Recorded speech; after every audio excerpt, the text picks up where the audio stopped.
बहुत बढ़िया। तो मुझे बताएगा भाई Nazia.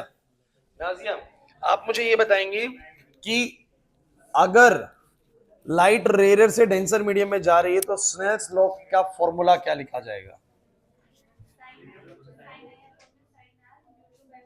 Sign A upon sine R equals to mu two by mu one, क्योंकि आप जानते हैं जिस मीडियम में जा रही होती है रिफ्लेक्टिव इंडेक्स उसका पहले लिखते हैं। अरे तो पूरी बात समझो भाई, बहुत इंपॉर्टेंट क्लास है, क्योंकि आप लोगों को आज पता होना चाहिए। आज मैं करवाने वाला हूं आप लोगों को refraction through the curved surfaces and lens makers formula. और आप लोग जानते हैं कि ये वो टॉपिक है जहां से अगर ड्राइव आए तो मिनिमम 3 नंबर का ड्राइव बनेगा। मिनिमम 3 नंबर बिल्कुल हल्के में दे, 3 नंबर वाला क्वेश्चन करने होता है, एक पूरा क्वेश्चन निपट जाना है ना। 3 नंबर काफी अच्छी वेटेज लगता है। एक तो 1 नंबर के 3 क्वेश्चन है, वो ज्यादा मुश्किल हो सकते हैं। एक सीधा क्वेश्चन है, 3 नंबर का ड्राइव आप लोग कर पाएंगे उसको। तो आप लोगों को ध्यान रखना है, मैं भी आपको ड्राइव कराने जा रहा हूँ reflection through the curved surfaces. आप लोग जानते हैं मैंने उसके 6 केसेस आप लोगों को करवाए थे। 6 के 6 मैं नहीं कराऊंगा प्रैक्टिस क्लास के अंदर। अगर आपको 6 देखने हैं तो आपको वीडियोस के थ्रू जाना पड़ेगा और वहां से 6 केसेस कवर करेंगे। मैं आपको 2 से 3 केसेस कवर कराऊंगा, ठीक है। दोबारा से प्रैक्टिस कराऊंगा उस बड़े ही इंपॉर्टेंट फॉर्मूले की जो हम लोग अभी करने वाले क्लास में। लेकिन मुझे कुछ बातें जो आप लोगों से जाननी कि आप लोगों को आता है कि नहीं आता, फटाफट से मुझे बताओ। रिफ्लेक्शन मैंने आप लोगों को बताया था एंगल आई बराबर एंगल आर, जितना इंसिडेंट एंगल उतना ही रिफ्लेक्टेड एंगल। विषय क्लियर है? उसके बाद रिफ्रैक्शन की बात करें through the plane surfaces.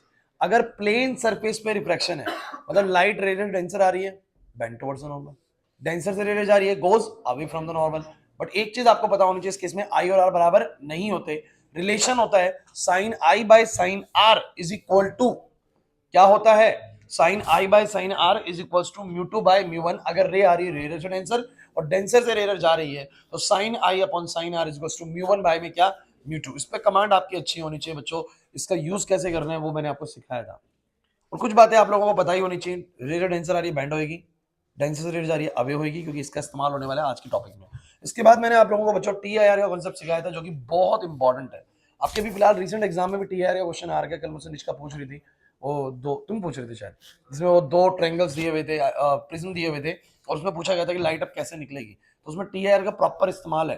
T I R मैं बोल रहा हूँ ना बच्चों, आता है एग्जाम में। अब टी आई आर में क्या था? When the rays goes from the denser to the rarer medium.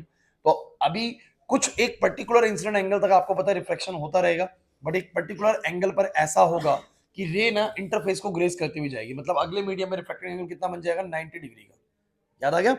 उससे अगर बड़ा इंसिडेंट एंगल हो गया, रे हमारी इससे बड़े इंसिडेंट एंगल से गई, तो उसके बाद क्या शुरू हो जाएगा? बोलो, रिफ्लेक्शन।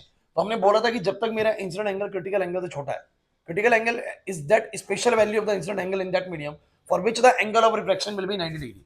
ये बड़ी स्पेशल वैल्यू है इस वाले मीडियम की। इस वाले मीडियम का वो इंसिडेंट एंगल की जब एंगल ऑफ रिफ्लेक्शन दूसरे मीडियम में कितना हो गया? 90 डिग्री। उस वैल्यू को बोलो क्या बोलते हैं? Critical angle. इससे पहले अगर छोटा एंगल है, मेरा इंसिडेंट एंगल क्रिटिकल से छोटा है, तो सर रिफ्लेक्शन होगा। मेरा इंसिडेंट एंगल क्रिटिकल से बड़ा है, क्रिटिकल से बड़ा है, तो सर टी आई आर होगा। सिखाया था कि नहीं सिखाया था? और किसी भी मीडियम का क्रिटिकल एंगल कैसे निकालोगे? किसी भी टेंसर मीडियम का क्रिटिकल एंगल कैसे निकालोगे?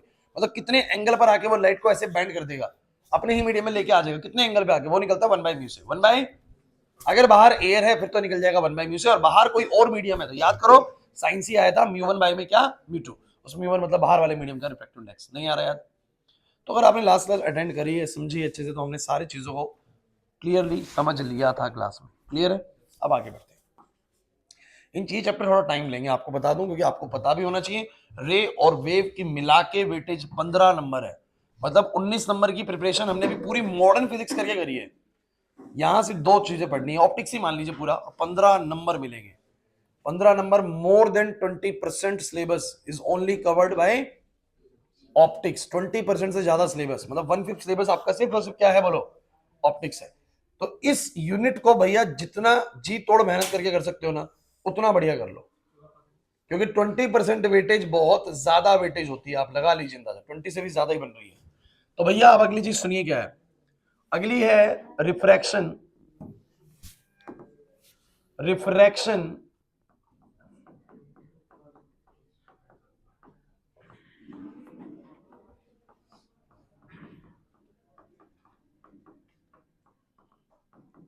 Through curved interface. Refraction through curved interface, ध्यान से समझिएगा। कर्व इंटरफेस से कैसे हमारा रिफ्लेक्शन होगा। जैसे मैं तुम्हें रिफ्लेक्शन अभी तक कैसे सिखा रहा था, ऊपर रेयर नीचे डेंसर, तो ये कैसा सरफेस है, कैसा इंटरफेस है, अरे नीचे पानी है ऊपर एयर है, तो एयर और पानी को जो सेपरेट कर रहा है ये इंटरफेस कैसा, प्लेन। अब चाहे ऊपर से नीचे आए चाहे नीचे से ऊपर जाए, लेकिन इंटरफेस कैसा मिलेगा, प्लेन। जब मीडियम चेंज हो रहा है वो सरफेस कैसा है, बोलो प्लेन। लेकिन अब जहां पर मीडियम चेंज होगा वो सरफेस कैसा होगा, कर्व। अब आप लोगों को एक बात तो पता होनी चाहिए भाई, जैसे कि मान लीजिए कि मैं एक ऐसा मीडियम बनाता हूं,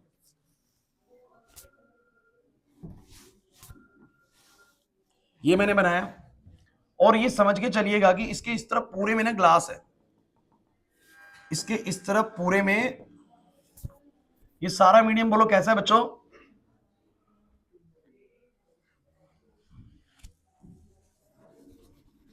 ये सारा ग्लास है।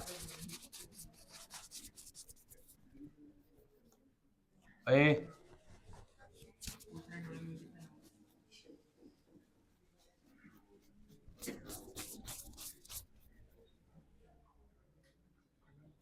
जब पढ़ाना शुरू किया तब से ड्राइंग खराब हो गई है, पहले ठीक थी।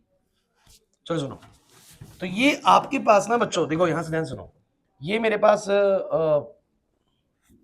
प्रिंसिपल एक्सेस हो गया। अब थोड़ा सा ना ध्यान से समझना बच्चों, ये पूरा ग्लास है अंदर, ये पूरा डेंसर मीडियम है, ग्लास है बोल सकते हैं, यानी कौन सा मीडियम है, ग्लास क्या छोड़ो, मैं कह रहा हूं डेंसर मीडियम है। अब डेंसर मीडियम है तो इसका रिफ्रेक्टिव इंडेक्स क्या होगा, म्यू2 होगा, मीडियम नंबर 2 होगा, मीडियम नंबर 2। और बाहर जो ये वाला मीडियम है बोलो कौन सा, बोलो मीडियम नंबर 1, और ये रेयर मीडियम हो गया। इधर का आपको पता है रिफ्रेक्टिव इंडेक्स कितना हो जाएगा, म्यू1 हो जाएगा, म्यू1 हो जाएगा। अब बात ये है बच्चों कि आप लोगों के इस बार फिर से रेज जो है वो रेयर मीडियम से कहां जाएंगी, डेंसर मीडियम में। बस फर्क इतना हो गया है कि पहले जब रेयर से डेंसर में जा रही थी, एयर से ग्लास में जा रही थी, एयर से पानी में जा रही थी, तो जो इंटरफेस था प्रियांशु, इंटरफेस प्लेन था, मतलब सीधा था, मतलब कि वो ऐसा था कुछ कि यहाँ ऐसा है और फिर ये पूरा ग्लास है, ये पूरा बोलो क्या है, ग्लास, और ये बोलो क्या है, एयर। तो सीधा जब रेज आती थी ना तो उसको इंटरफेस प्लेन मिलता था। अब इंटरफेस या तो ऐसा मिलेगा या ऐसा मिलेगा, समझ में आ रही बात। तो बस इतना सा है कि दो मीडियम को अलग करने वाला जो इंटरफेस है पहले प्लेन हुआ करता था और अब क्या होगा बोलो, कर्व। तो वो आपसे ये जानना चाहता है कि बताइए जरा, अगर इस एयर में हम यहां पर कुछ दूरी पर कुछ ऑब्जेक्ट रखते हैं, यहां पर कहीं पर ऑब्जेक्ट रखते हैं, और ये इसका बेसिकली पोल है, तो बताइए ये ऑब्जेक्ट की अगर इतनी बाहर हमने ऑब्जेक्ट रखा है तो उस ग्लास में कितनी अंदर जाके इमेज बनेगी। मतलब ऑब्जेक्ट डिस्टेंस हमें पता है तो इमेज डिस्टेंस हमें बताना है, मतलब यू हमें पता है तो हमें वी बताना है, मतलब एक फॉर्मूला तैयार करना है। ओवरऑल बात ये, तो पहले तो डायग्राम ड्रॉ करते हैं कि एक्चुअली रेस बनेगी कैसे। तो आइए समझने की कोशिश करते हैं, और ध्यान समझना क्योंकि मैं आपको बता रहा हूं जैसे इसका पहला ड्राइव होगा वैसे ही इसके 6 के 6 ड्राइव है, सारे ड्राइव सेम है, बिल्कुल सेम है, मतलब प्रोसेस सेम है। मैं इसीलिए आपको 2 से 3 ड्राइव समझा दूंगा, उसके बाद आप लोग कर सकते हैं, ठीक है। तो क्लास प्लीज बोर्ड पे बहुत इंपॉर्टेंट चीज है, बातें मत करना। इस ऑब्जेक्ट से इस ऑब्जेक्ट को देखने में मिनिमम 2 रेज चाहिए, तो एक रे मैंने मान लीजिए ऐसे भेज दी। अब जो रे ऐसे गई, मुझे बताओ जरा, अभी वो रेयर से डेंसर जाने वाली है, और जब भी रे रेयर से डेंसर जाती है तो क्या होता है, बेंड टुवर्ड्स द नॉर्मल। लेकिन आप ये भी जानते हैं कि जब यहां पर नॉर्मल बनेगा तो यहां का नॉर्मल कैसा बनेगा, क्योंकि कर्व्ड सरफेस है, और अगर ये कर्व्ड सरफेस है तो इसका जो बेसिकली सेंटर होगा कहीं यहां पर कहीं होगा, समझो ना, इसका कहीं ना कहीं सेंटर होगा ना। अरे यार सेंटर ऑफ कर्वेचर होगा इस कर्व्ड सरफेस का, क्योंकि आपको पता है कर्व्ड सरफेसेस के नॉर्मल कहां से पास होते हैं, उसके सेंटर ऑफ कर्वेचर से। ये बात मैंने लास्ट क्लास सिखाई थी, और नहीं पढ़ी तो आपने पहले पढ़ी उनकी क्लास के अंदर। समझ में आ रहा है। तो मुझे तुम ये बताओ कि अगर मैं इधर नॉर्मल बनाने की इच्छा रखता हूं तो कैसे बनेगा नॉर्मल, कैसे बनेगा नॉर्मल, नहीं दिख रहा ना, डार्क कलर चूज करूं,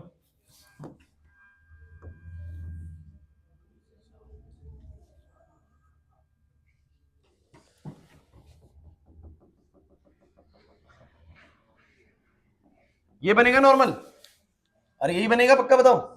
तो अगर ये नॉर्मल है और मुझे बताइए मेरी रे का एक्चुअल पाथ ये है, मेरी रे का एक्चुअल पाथ ये है, तो all you know that the ray get bend towards the normal, bend towards the, तो वो इस नॉर्मल की तरफ बेंड करेगी। अब बेंड करेगी तो मैंने उसको बेंड कर दिया और बेंड करके ऐसे निकाल दिया, तो ये रे कुछ ऐसे गई, समझो मेरी बात को, ये पूरा ग्लास है अंदर की तरफ, ठीक है ना। तो रे यहां पहुंची, एक रे आपको पता है जो सीधी आएगी वो सीधी ही जाएगी, ये बात आपको बता रखी है। तो एक्चुअली में एक रे इसकी कैसी आई बच्चों, एक रे इसकी जो सीधी आई वो आपको पता है सीधी ही जाएगी। अब आप कहीं से ऐसा कैसे है भाई, अरे यार जो रे ऐसे आई तुम लोगों को नहीं पता, क्या मैं बहुत बार बता चुका हूं ये वाली चीज, इधर का नॉर्मल ऐसा ही बनेगा, और जब आई जीरो होता है रे का तो आर भी क्या होता है, जीरो, सीधी ही निकल जाती है। नहीं पता तो याद कर लीजिए, सीधी वाली रे ऐसी जाती है, बट ये वाली ऐसे बैंड होगी।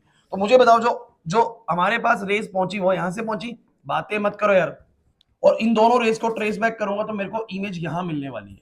सबसे इंपॉर्टेंट चीज है कि पहले आपको ऑब्जेक्ट की इमेज समझ में आए कि कहां बनी है। तो ये ऑब्जेक्ट मेरा यहां था, इसकी रे ऐसे गई, आपको पता है रे रे टेंसर में एंट्री ले रही तो it must bend towards the normal. So where is the normal? तो नॉर्मल तो भैया कर्व सरफेस इसका ऐसा ही बनता है, मतलब उसके सेंटर से पास होता है।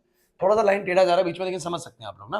तो वो वाली रेखा एक्चुअल पाथ ये रहा, ये रहा नॉर्मल, नॉर्मल की तरफ झुकेगी, तो नॉर्मल तो इस तरफ झुक गई, तो रे ऐसे करके निकल गई, बन गया इमेज, बन गया इमेज। अब ड्राइव पे फोकस करते हैं कि ड्राइव कैसे करेंगे बच्चों। ये ऑब्जेक्ट है इसका, तो ये वाली दूरी बोलो क्या होगी, एक तरीके से यू पोल से यहां पर, जहां पर सी है बेसिकली वो इस कर्व्ड सरफेस का बोलो क्या है, रेडियस ऑफ कर्वेचर, और जहां पर इमेज है वो उसका बोलो क्या है, वी। ये कुछ ऑप्टिकल वैल्यूज हैं, जैसे कि ऑब्जेक्ट जहां पर है वो यू, जहां पर इमेज है वहां पर वी, और जो इस कर्व्ड सरफेस का सेंटर है वहां तक उसका बोलो क्या होगा, रेडियस ऑफ कर्वेचर होगा।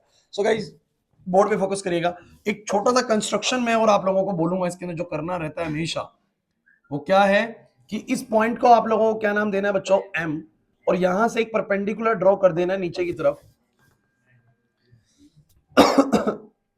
तो ये कुछ ऐसे करके परपेंडिकुलर ड्रॉ हो जाएगा, और ध्यान रखना ये पी और एन ना इतने क्लोज होते हैं कि चाहे दूरी पी से मानो चाहे एन से मानो, लगभग क्या होती है, सेम। याद आने लगी चीज थोड़ी थोड़ी। अच्छा, इसके बाद मैंने आप लोगों को एक और चीज बोली थी इसके अंदर, आपको अल्फा बीटा गामा और आई और आर, मतलब 5 एंगल, एक इंसिडेंट एंगल, एक रिफ्रैक्टेड एंगल, एक अल्फा बीटा और गामा, ये 5 वैल्यूज आपको इसमें डालनी है। कहां पर डालनी है वो समझिएगा। पहली बार ये मुश्किल लगेगा, सेकंड टाइम बहुत आसान लगने लग जाएगा, मैं आपको बता रहा हूं, बस सुनना है ध्यान से। तो भैया क्या हुआ, अल्फा बताता हूं, पहले तो आई बताता हूं, आई कहां पर है। अच्छा, आई क्या होता है सब बच्चे, तो आई क्या होता है खुद से, रटने वाला कोई सीन नहीं है। इंसिडेंट रे और नॉर्मल के बीच में, इंसिडेंट रे और नॉर्मल के बीच में जो एंगल है वो आई, ये आई हो गया। अरे भाई इधर प्रियांशु, इंसिडेंट और नॉर्मल के बीच का आई। चलो बताओ, रिफ्रैक्टेड और नॉर्मल, ये रही भाई नॉर्मल नीले वाली लाइन है और ये रिफ्लेक्टेड रे है, इन दोनों के बीच में आर, तो मेरा आई भी हो गया और आर भी हो गया। और अल्फा बीटा गामा फिक्स बता रहा हूं क्या करना होता है। ऑब्जेक्ट जो बनाता है वो अल्फा होता है, किसका बोला था बीटा मैंने, पक्का याद है, जो उस समय कराया था बिल्कुल वही करवाना चाह रहा हूं मैं, ये बीटा और ये वाला फिक्स कर दीजिए। ऑब्जेक्ट का अल्फा, सेंटर ऑफ कर्वेचर वाला बीटा, और ये वाला कितना बोलो, गामा। आप कहोगे सर ये सब कितनी चीजें करनी है, भैया एक बार सीख लीजिए, 6 के 6 केस में रिपीटिशन करेंगे, मैं कह रहा हूं गारंटेड समझ में आ जाता है करना क्या है। तो मुझे सब बच्चे बताओ, आई और आर, क्या मैंने अपनी मर्जी से किसी भी चीज को आई और आर बोला है, नहीं सर। इंसिडेंट रे ने नॉर्मल के साथ जो एंगल बनाया वो आई, और रिफ्रैक्टेड रे ने नॉर्मल के साथ जो एंगल बनाया वो आर, और अल्फा बीटा और गामा, और ये कंस्ट्रक्शन, ये हर बार का फिक्स सीन है भाई। ठीक है, पहली वाली में टाइम लगेगा, सेकंड वाली बहुत फास्ट चलेगी, क्लास में भी ऐसी हुआ था। अब चलो भाई, रिफ्रैक्शन हुआ है, रे रेशो टेंसर गई है, रे रेशो टेंसर गई है, चलो स्नेल्स लगाओ, सब बच्चे स्नेल्स लगाओ, क्या आएगा बोलो, साइन आई, सभी बच्चे बोलो साइन आई, उधर का क्या आएगा बोलो, बराबर में उधर जा रही है तो बोलो क्या आएगा, म्यू टू, और इधर का बोलो क्या है, mu one, so mu two by mu one. अच्छा, एंगल्स जब छोटे होते हैं, मैंने बहुत बार बताया, if angles are small, angles are small, sine theta is nearly equal to tan theta is nearly equal to, अब तो ये सीधा याद कर लो, अभी समझ चला गया कि ये सब क्यों होता है, ठीक है ना, सीधा याद करो। तो मुझे बताओ साइन आई क्या आएगा बोलो, आई, साइन आर बोलो क्या होगा, आर, और ये आएगा म्यू टू बाई में म्यू वन। मुझे बताओ कितना आ गया इसका आंसर, तो आई म्यू वन या mu one into I, mu two into R, हमेशा ये वाला स्टेप आपको ऐसे ही करना है। और इसके बाद एक फिक्स चीज याद रखनी है, आई और आर को ना किसी भी तरीके से अल्फा बीटा गामा के टर्म्स में ले आओ, किसके टर्म्स में ले आओ, अल्फा बीटा। और अब ये कैसे लाओगे, आप लोगों को मैंने बोला था 2 ट्रायंगल याद रखने हैं, एक ट्रायंगल याद करना है, एक ट्रायंगल है ओएमसी और एक ट्रायंगल है आप लोगों का आईएमसी। तो in triangle OMC and in triangle IMC, important चीज है, बोर्ड पे ध्यान से सुनिएगा, ओएमसी ट्रायंगल, और हमेशा आपकी एक्सटीरियर एंगल वाली प्रॉपर्टी लगेगी। जैसे मैं आप लोगों को एक सिंपल सी बात बोलूं, छोटी क्लास में पढ़ा था, छोटी क्लास में पढ़ा था, ये अगर मान लो कि ये वाला एंगल 60 डिग्री है और ये वाला एंगल आप लोगों का 40 डिग्री है, तो ये वाला एंगल कितना होगा, ये वाला एंगल कितना होगा, तो ये जो एक्सटीरियर एंगल होता है ना, वो अपने 2 अपोजिट इंटीरियर एंगल के सम के बराबर होता है, मतलब ये 100 मिलेगा। और करना है तो करके देख लो तुम लोग, 40 और 60 का सम कितना, सॉरी इसका दोनों का सम 100, पूरे ट्रायंगल का 180 होता है, तो अगर इसका 100 है तो बोलो कितना होगा इसका 80, और तुम्हें पता है पूरा 180 होता है, तो ये कितना हो गया बोलो 100।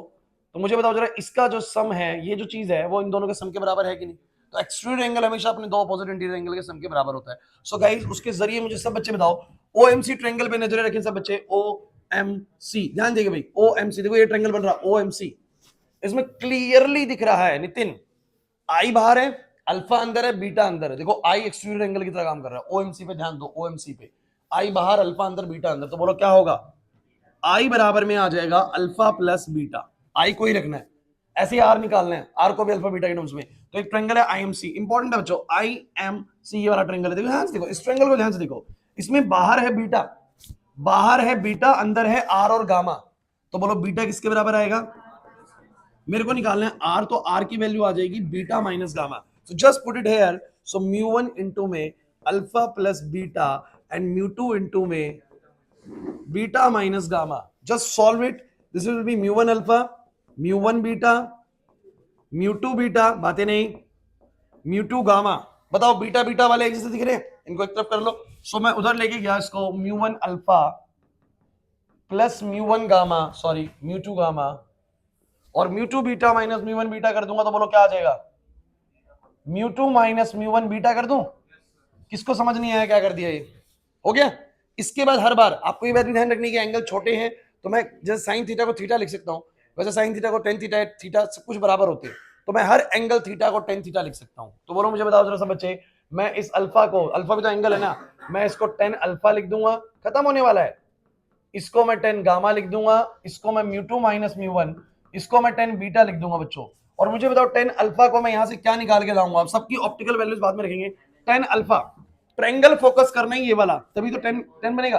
तो टेन अल्फा क्या होगा सब बच्चों, perpendicular upon base, perpendicular upon base, तो mn अपॉन में no, mn अपॉन में no।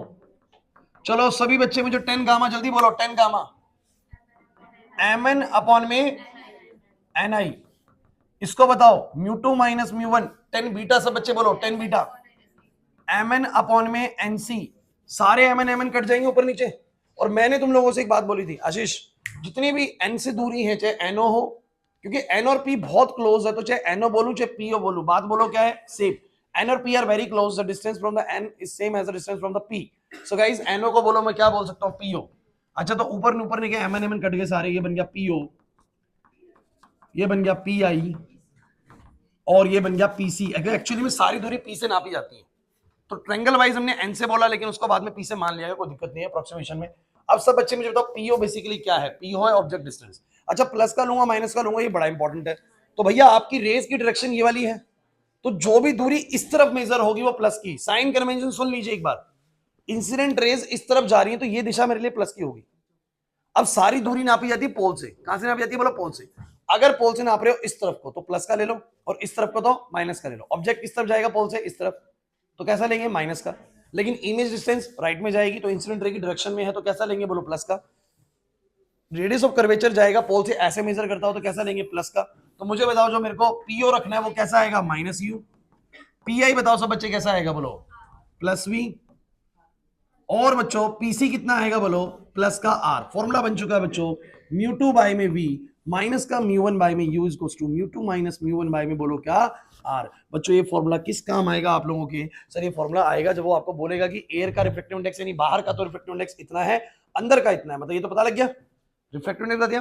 कहेगा इस कर्व्ड सरफेस का रेडियस ऑफ कर्वेचर भी बता दिया, रेडियस ऑफ कर्वेचर भी। और बोलेगा अगर ऑब्जेक्ट बाहर 30 सेंटीमीटर बाहर है तो इमेज कितनी अंदर बनेगी, मतलब यू दे देगा। और क्या पूछेगा बोलो, वी पूछेगा। क्या पूछेगा इन क्वेश्चंस में, आपको ये बोलेगा कि रिफ्रैक्शन हो रहा है कर्व्ड इंटरफेस पे, किस पे बोलो, कर्व्ड इंटरफेस पे। और दोनों का रिफ्रैक्टिव इंडेक्स बता देगा, इसका भी और इसका रेडियस ऑफ कर्वेचर बता देगा। और आपको बोलेगा ऑब्जेक्ट इतना बाहर है तो इमेज कितना अंदर बनेगा, मतलब वी पूछ लेगा। क्या पूछ लेगा बोलो, वी। कैलकुलेशन आना चाहिए भाई।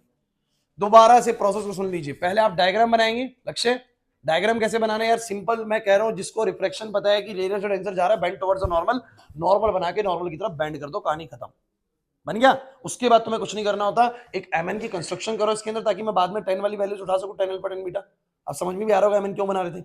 दूसरी बात, I R alpha beta gamma, I और आर आपको पता है किसको बोलते हैं, इंसिडेंट रे नॉर्मल के साथ एंगल बना रही है वो आई, रिफ्लेक्टेड रे नॉर्मल के साथ एंगल बना रही है वो आर, वो हो गया आई आर अल्फा बीटा गामा। आपको मैंने बता दिया फिक्स है, object alpha, centre of curvature beta, image आपकी गामा। और उसके बाद अपना स्नेल्स लॉ लगाओ और पहले आई और आर को अल्फा बीटा की टर्म्स में लाओ, फिर इन अल्फा बीटा को आप लोग 10 की टर्म्स में लिखते हुए आंसर प्रूव कर लो। क्लियर। अच्छा, लेकिन जो अभी हेडिंग है ना वो सुन लीजिए, पहले वाले केस में जितना टाइम लगना है, सेकंड से आपको पता है स्पीड पकड़ ली जाएगी। अभी जो ये रिफ्लेक्शन हुआ है कौन से इंटरफेस पे हुआ है, जहां ऑब्जेक्ट रखा हुआ है उसके लिए कैसा इंटरफेस है।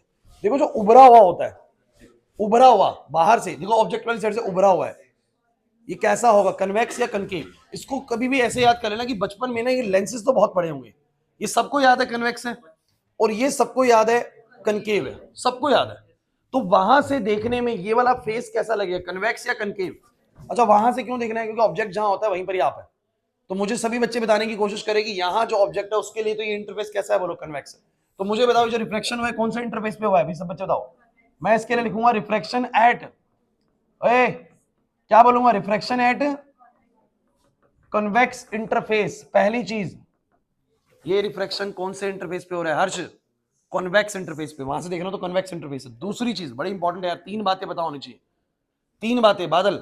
एक तो ऑब्जेक्ट अभी रेरर में है, मतलब रेस कहां से कहां जा रही है, रेरर से डेंसर, रेरर से, तो मैं बोलूंगा रिफ्लेक्शन एट कन्वेक्स इंटरफेस। लेकिन बताना पड़ता है कि वर्चुअल केस है रियल केस है, अभी समझाता हूं क्या चीज है। अभी आप लोग मुझे बताओ, ये रे जो है, ये रे जो है जब बैंड हुई और पूरी बैंड होकर कटी है तो बोलेंगे रियल इमेज बनी है। कैसी इमेज बनी है, डोंट वरी, बताऊंगा मैं आप लोगों को कि वर्चुअल का सीन क्या है, लेकिन पहले रियल समझ में आ गया आप लोगों को। और ध्यान रखिएगा, रेस कहां से कहां जा रही है, रेरर से डेंसर। तीन बातें कहेंगे, तीन बातें कौन सी सर, अरे एक तो कहां से कहां जा रही रेस, मतलब ऑब्जेक्ट अगर रेरर में है तो रेरर से डेंसर जाएंगे, ऑब्जेक्ट डेंसर में भी हो सकता है, इसलिए 6 केस बनेंगे बाद में।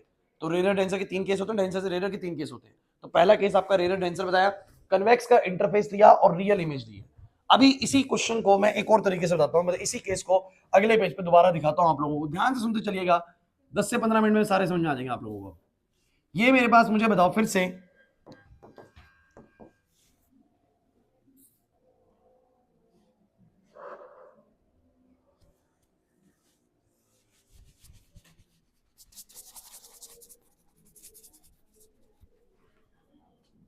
बातें नहीं,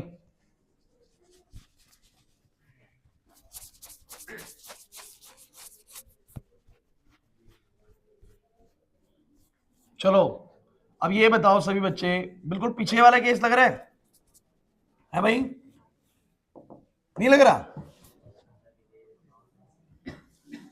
सर, यहां ऑब्जेक्ट है, यहां ऑब्जेक्ट है।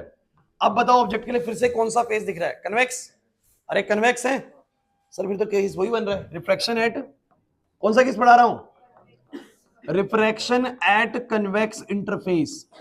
लेकिन मैं दोबारा से क्यों आपको कन्वेक्स करा रहा हूं, दोबारा सुन लीजिए बोर्ड पे, तो भैया होगा क्या इस बार, यस, ये ऑब्जेक्ट की रह गई, ध्यान दो क्लास, बिल्कुल बातें नहीं।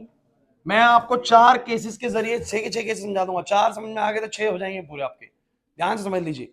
तो मैंने यहां पर ये रे गई, अब मुझे बताओ जरा रे कहां से कहां जा रही है, सब बच्चे बोलो, रेरर से, अगर रेरर से डेंसर जा रही है तो तुम लोग सभी बच्चे जानते हो कि रेरर डेंसर जाने पे क्या होगी, bend towards the normal. So where is the normal of this type of curve, इस तरह के कर्व सरफेस का नॉर्मल कैसा होगा, तो ऑब्वियस सी बात है सर उसके सेंटर से पास होगा, और इसका सेंटर कहीं ना कहीं सर यहां पर कहीं होगा। तो मुझे सभी बच्चे बताओ जरा कि अगर मैं इसका नॉर्मल बनाऊंगा, बच्चों प्लीज, इसका नॉर्मल कुछ ऐसे पास होगा, नहीं दिख रहा ना,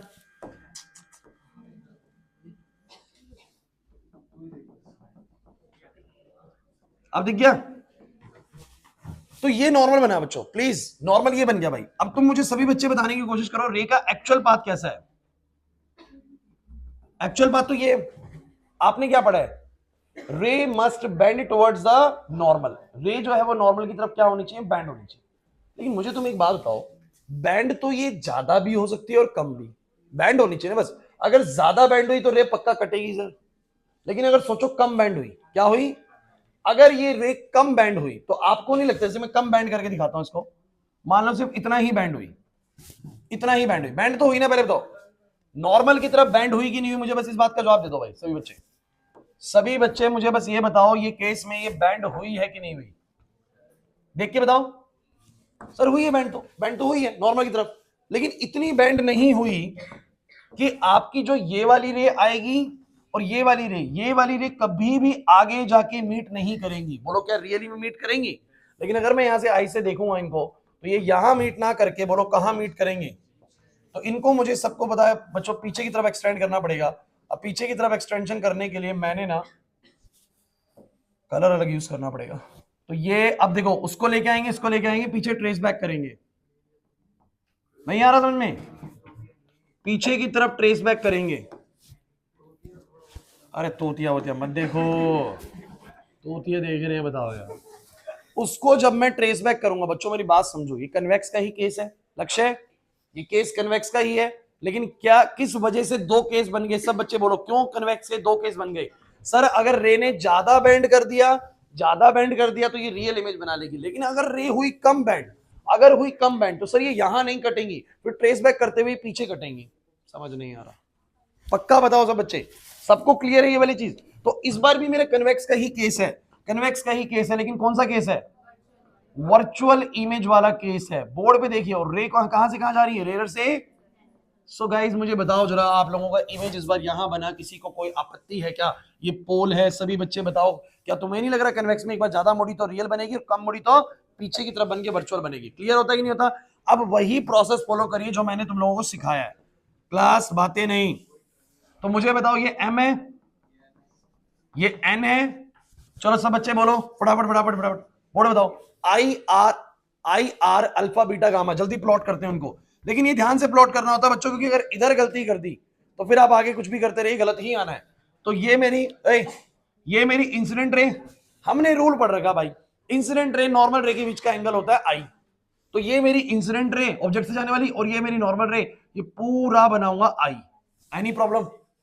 फिर मेरी रिफ्रैक्टेड रे ये रही, और नॉर्मली नीली वाली है, रिफ्रैक्टेड नॉर्मल, ये पूरा क्या बनाऊंगा? R. Where is alpha? Alpha is with the object, beta is with the centre of curvature, and gamma is with the image. M N draw कर दिया, अल्फा बीटा गामा, आई और are, खत्म कहानी। आइए, रे जा रही है कहां से कहां? रेयर से डेंसर। चलिए बताइए, स्नेल्स लॉ लगाइए, sine I by sine R is equal to mu two by, और I by R is equal to, जल्दी करूंगा, mu two by mu one. बोलो कितना आएगा? Mu one into I, mu two into R. Convert this I and R into the alphas and betas, करेंगे convert? बोलो क्या आएगा? एक ट्रायंगल लेंगे ओएमसी और एक ट्रायंगल लेंगे। एक बात मैं फिक्स बता रहा हूं, जैसा अगर मैंने आपको करवाया, अगर इसी प्रोसीजर आप चलेंगे, ट्रायंगल यही लेना, फिर आप लोग, फिर आपको ज्यादा सोचने की जरूरत ही नहीं है, सिर्फ दो ट्रायंगल उठा लेना सीधा, ओएमसी और आईएमसी। ओएमसी ट्रायंगल पकड़ो यहां पर, ओएमसी, फटाफट से ध्यान से देखो कौन सा एंगल बाहर है? आई बाहर है सर, ओएमसी। तसल्ली से अगर एंगल सही बनाए ना, एकदम नजर आ जाएंगे पेपर के अंदर। ओएमसी में आई बाहर है, अल्फा बीटा अंदर है। बोलो आई बराबर कितना आ जाएगा? सेम आईएमसी ट्रायंगल को ध्यान से देखो तो आई एम सी। अब यहां पर बताओ कौन बाहर है? गलती से भी आई को मत देखना, आई बाहर नहीं है भाई। तुम इस लाइन को देखो, इस हरी वाली लाइन को पीछे की तरफ लेके जाओगे तो ये वाली लाइन बन जाएगी। मैंने कलर चेंज कर दिया बस लाइन का, ताकि कंफ्यूजन ना हो। ये हरी वाली लाइन यहां पर आके डार्क येलो हो रही है कि नहीं? बताओ जरा। तो मुझे बताओ जरा, इस ट्रायंगल के अंदर गामा अंदर है, बीटा अंदर है, और आर बाहर है, कौन बाहर है बोलो? अरे देखो ना, इसको ऐसे बन रहा है, कुछ ऐसे बन रहा है, देखो ये हरी वाली आगे चल के बन रही है आर, और ये है बीटा, और ये बोलो क्या है? गामा। तो आर बराबर बोलो क्या है? ये अगर आप लोगों ने सीख लिया तो फिर अब कुछ समस्या ही नहीं बची, क्योंकि आई का वैल्यू कितना आ गया बोलो? अल्फा प्लस बीटा, आर का वैल्यू, चलो भाई mu one alpha, beta beta वालों को एक तरफ कर लो, जैसे उसमें कह रहा था, माइनस का म्यू टू गामा और म्यू टू बीटा, और म्यू वन बीटा उधर जाएगा, तो mu two minus mu one beta. Any problem? Convert all these alpha beta into the 10 अल्फाज ना, 10 अल्फा, 10 गामा, और बोलो 10 बीटा। जल्दी जल्दी इधर मुझे बताओ सब बच्चे, 10 अल्फा को बोलो क्या लिखोगे आप लोग? 10 अल्फा को एम एन बाय में बोलो कितना बच्चों? एनओ। 10 गामा बोलो सब बच्चे, एम एन बाय में एन आई। चलो इधर बोलो सब बच्चे, 10 beta, M N upon N C. सारे एम एन कट जाएंगे, N O N I N C को मैं पी की टर्म्स में लिख दूंगा, पीओ, क्योंकि एन और पी की दूरी बराबर होती है, मतलब बहुत नजदीक होते हैं। समझ में आ रहा है कि नहीं आ रहा? चलो चलो सभी बच्चे बोलो, हाँ भाई फटाफट से। ये तो है यू, इमेज जहां बनी वो क्या है बोलो? और ये बोलो क्या है? चलो भाई, पोल से जितनी भी दूरी राइट की तरफ मेजर होंगी प्लस की, और लेफ्ट की तरफ मेजर होंगी माइनस की, बिकॉज इंसिडेंट रे इस तरफ जा रही है। क्लियर हुआ? नहीं आ रहा समझ में नीरज? नहीं हो रही क्लैरिटी? अब मुझे बताओ जरा, पीओ कितना आएगा? पीओ लेफ्ट में मेजर होएगा तो बोलो क्या आएगा? म्यू वन बाय में माइनस यू। अच्छा पी आई बताओ, लेफ्ट में मेजर होएगा तो माइनस का वी, और mu two minus mu one, PC आएगा प्लस का आर, ये माइनस से माइनस कट जाएगा, तो म्यू टू बाय में वी प्लस का आएगा, म्यू वन बाय में यू माइनस का आएगा, और आप लोग अगर ध्यान से रिजल्ट की तरफ देख रहे हैं तो वही रिजल्ट आया है जो पहले आया था। सेम आया कि नहीं आया? अच्छा तो सरीश, कन्वेक्स के कितने केस बन गए? 2, एक रियल और एक, अच्छा और कोई तो पॉसिबिलिटी कन्वेक्स में नहीं है। अब तुम्हें क्या दिखता है कि सर रेरर में रखते हुए, ऑब्जेक्ट को रेरर में रखते हुए आपने कन्वेक्स का बना लिया, अब किसका बनेगा बोलो? कनकेव का। और देखते हैं वहां 2 केस बनेगा या एक में ही काम बन जाएगा सारा का सारा? तो अब एक कनकेव का और सुनिए जरा फटाफट से, मुझे बताओ सब बच्चे, अगर मैं यहां पर कनकेव बनाता हूं, ए क्लास प्लीज, अगर मैं यहां पर कनकेव बनाता हूं, कनकेव कैसा बनेगा? कनकेव यहां से धसा हुआ बनेगा ऐसे, समझो। बातें नहीं भाई, हल्के में मत लीजिए किसी भी चीज को। पेपर के अंदर पता नहीं कौन सा केस तुमसे पूछेगा और तुम लोग, यार वो तब बोला था जब आपको ये लग रहा हो ना कि मेरे को 6 केस मुश्किल लग रहे हैं, मेरे से नहीं हो रहे, तो तुम लोग कोई भी एक केस याद कर जाओ, उसी को बनाया ना। तो भाई सारा करके जा। मैंने क्या बोला है? पहली प्रायोरिटी है सारा करना, सेकंड प्रायोरिटी जब कुछ नहीं आता तो फिर तो कुछ तो करके आ जाए वहां पर। चलो सुनो भाई, अब बताओ, सभी बच्चों की नजरें बोर्ड पे, इंपॉर्टेंट केस है भाई। अब मुझे बताओ, मेरा अगर ऑब्जेक्ट यहां पर है, फिर ऑब्जेक्ट मेरा कहां पर है? ये यूं बना देते हैं, तो ऑब्जेक्ट को पहले सेंटर ऑफ कर्वेचर बना देते हैं। मान लो मैं ऑब्जेक्ट को यहां रख रहा हूं और ये गोला है, सेंटर ऑफ कर्वेचर कुछ यहां पर है, कोई दिक्कत? अरे यार कर्व ऐसा है तो सेंटर तो यही बनेगा आपकी। ऑब्जेक्ट भी रेरर में ही है, फिर से ऑब्जेक्ट अभी भी कहां है बोलो? यार आप खुद दिमाग लगाओ, रेरर में रखते हुए मेरे को यहां पर कन्वेक्स भी रख के देखना चाहिए और रेरर में रखते हुए मेरे को यहां पर कनकेव भी। मैंने जब रेरर में ऑब्जेक्ट को रखा तो मैंने यहां पर कन्वेक्स रख के देखा और मैंने पाया 2 संभव केसेस है, एक रियल इमेज बनाते हुए और एक बार अब मैंने कनकेव रख के देखा और मैंने देखा कि 2 आएंगे केस या एक आएगा, वो आपको भी समझदारी समझ में आ जाएगा, ध्यान से सुनेंगे तो। मुझे बताओ डेंसर मीडियम का रिफ्रैक्टिव इंडेक्स μ2, रेरर का बोलो कितना बच्चों? μ1। चलिए शुरू करते हैं इस कहानी को।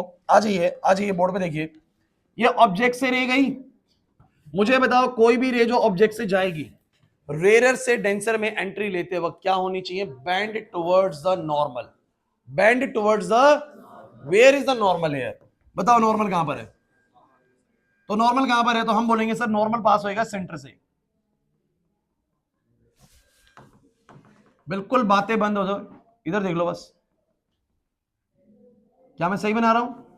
ये नॉर्मल है, ये नॉर्मल है। अब मुझे तुम बताओ जरा सा बच्चे, इसका पाथ जो है वो एक्चुअल पाथ ये है, रूल क्या कहता है? रे जिस रास्ते से जा रही है वो बैंड होएगी नॉर्मल की तरफ। हर्षित यहां पर देख ले, रे जो जा रही है वो बैंड होएगी नॉर्मल की तरफ। नॉर्मल किस तरफ है? उधर, उसकी तरफ बैंड करोगे। अच्छा अब आप तुम बताओ, तुमने उस तरफ बैंड कर दी, लो बैंड कर दी, ऐसे बैंड कर दी, अब ज्यादा बैंड करो कम बैंड करो कुछ भी कर लो, बैंड उस तरफ कर दी, बैंड ही हुई है, कुछ करे अवे हुई, अवे नहीं हुई है, अवे कैसे होगी? वो कहता है band towards the normal, bend towards the, खुशी नहीं आ रही बात समझ में? ये जो रे है उसको बैंड करो नॉर्मल की तरफ, तो मैंने कहा ये रहा मेरा नॉर्मल, नॉर्मल की तरफ मैंने बैंड कर दिया बैंड। अब आप मुझे बताओ, ये रे और ये वाली जो रे जाएगी क्या कभी आगे कभी मिलेंगी? सोचो ना, ये रे कभी इंटरसेक्ट करेगी इस वाले एक्सिस को? तो इसका मतलब जब मैं देखूंगा इसको तो क्या ये रियल इमेज बनाने वाली है वर्चुअल?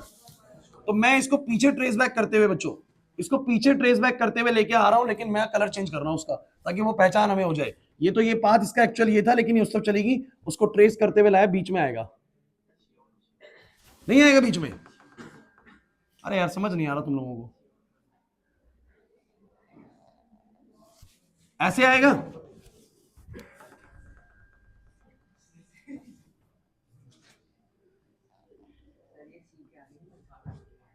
यहां पर आके इमेज बनेगी। लेकिन मैं आपको एक बात क्लियर कर दूं, रेस को आइडेंटिफाई करना बहुत जरूरी है, ढंग से रेस को समझ लीजिए। जो इधर सबसे इधर है वो सबसे इधर ही है, देख रहे हो? जो इधर ऐसे है वो रे इधर जा रही है, जो इधर वाली है वो बिल्कुल एक्सट्रीमिस इधर है, और ये जो बीच वाली है वो ट्रेस बैक करके ऐसे हुई है। आप समझ में आ रहा है? अरे जो ऑब्जेक्ट वाली है वो ऐसे करके डॉटेड बन गई यहां पर आगे, जो ये ब्लू वाली है वो ब्लू है, और जो वो वाली है उसको ट्रेस बैक करके मैंने ग्रीन बना दिया, बन गया। अच्छा मुझे तुम एक बात होगी, कनकेव के केस में जब कनकेव सरफेस पे हमारा इंटरफेस कनकेव है, मुझे तुम ये बताओ अब रियल का केस बन सकता है क्या? रियल का केस बना सकते हो आप लोग? रे को पास कराओ, बैंड करो नॉर्मल की तरफ, किसी भी तरीके से उस तरफ बैंड कर लो जितना मर्जी, क्या कभी रियल केस बनेगा? इसका मतलब कनकेव में एक ही केस बन सकता है, बोलो कौन सा? वर्चुअल। इसका मतलब कि रेरर में ऑब्जेक्ट को रखते हुए अगर कन्वेक्स है तो 2 केस है, रियल भी और वर्चुअल भी। लेकिन अगर कनकेव है तो सिर्फ एक केस है वर्चुअल, रियल संभव ही नहीं है। समझ ही नहीं आया सर, नहीं आया जिसमें समझ में, क्योंकि अगर आपने बेंट टुवर्ड्स नॉर्मल करा तो आप कर लीजिए ना, इधर कम ज्यादा वाला सीन नहीं लगेगा। बट जब इधर पड़ा था, इधर पड़ा था, तो अगर मैंने ज्यादा बेंड करा तो रियल बन गया और कम बेंड करा तो वर्चुअल बन गया था, देख लो। लेकिन इधर तो भैया जैसे ही मैं बेंड कर रहा हूं नॉर्मल की तरफ, एक ही केस बनेगा, ज्यादा करूं कम करूं वर्चुअल ही केस आने वाला, रियल केस कभी भी। इसका मतलब सर रिफ्रैक्शन, कौन सा हेडिंग तुम्हें पढ़ा रहा हूं मैं, कौन सा केस पढ़ा रहा हूं, रिफ्रैक्शन एट कॉनकेव इंटरफेस। हम कॉनकेव इंटरफेस पे रिफ्रैक्शन पढ़ रहे हैं, कौन से केस का, वर्चुअल ही आएगा और कुछ आएगा ही नहीं। और ऑब्जेक्ट कहां से कहां जा रहा है बोलो, मतलब रेज जा रही है रेयर से डेंसर। तो मुझे सभी बच्चों से एक बात चाहिए भाई, रेयर से डेंसर जाते हुए केसेस आपके यही 3 बन सकते हैं, और कोई बन सकता है क्या? यूं टोटलिंग करा करो, रेयर में रखते हुए या तो कनकेव कन्वेक्स सरफेस रखूंगा या कनकेव रखूंगा, कन्वेक्स रखते हुए 2 बन रहे हैं और कनकेव रखते हुए 1, हो गया पूरा, और तो कुछ नहीं हो सकता। चलो फटाफट से बताओ कैसे इसको सॉल्व करेंगे। इसका आई और आर एक बार देख लीजिए फटाफट से, फिर खत्म कर देंगे इसको। तो मुझे सभी बच्चे बताओ मेरे को अब यहां पर क्या प्लॉट करना है, आई आर अल्फा बीटा और गामा। सबसे पहले मैं कर लेता हूं वो एम और एन को प्लॉट, ये मेरा एम, ये एन, ये पोल। चलो भाई थोड़ा सा सावधानी से करना पड़ेगा इस केस को, नहीं तो गड़बड़ होती है भाई। मुझे बताओ जरा आई कहां पर है, ये रही मेरी इंसिडेंट रे, ये रही नीले वाली नॉर्मल रे। देखो इंसिडेंट रे ये वाली, नॉर्मल रे नीले वाली, पूरा ये जो एंगल है, पूरा एंगल बोलो क्या है, आई। पूरा बोल रहा हूं मैं, इस पूरी येलो वाली और ब्लू वाली के बीच का एंगल, क्योंकि इंसिडेंट रे का नॉर्मल के साथ जो एंगल होता है वो आई होता है। Is this clear? अच्छा आर बताओ, रिफ्रैक्टेड रे और नॉर्मल ये नीले वाली जो है इसके बीच का एंगल, मतलब ऊपर ऊपर वाला एंगल आर है। लेकिन थोड़ा सा समझदारी दिखाना बाद में, इस आर की मुझे जरूरत पड़ जाती है इधर। तो वर्टिकली अपोजिट से ये वाला अगर आर है ना, तो एक ग्रीन और ब्लू के बीच का भी आ रही है। कह रहे हो कैसे? अरे ये नीले वाली रे आ रही है और ये वाली येलो वाली बाद में ग्रीन कर दी है, तो यार आपको नहीं पता कि अगर ये आर है तो ये भी क्या होगा।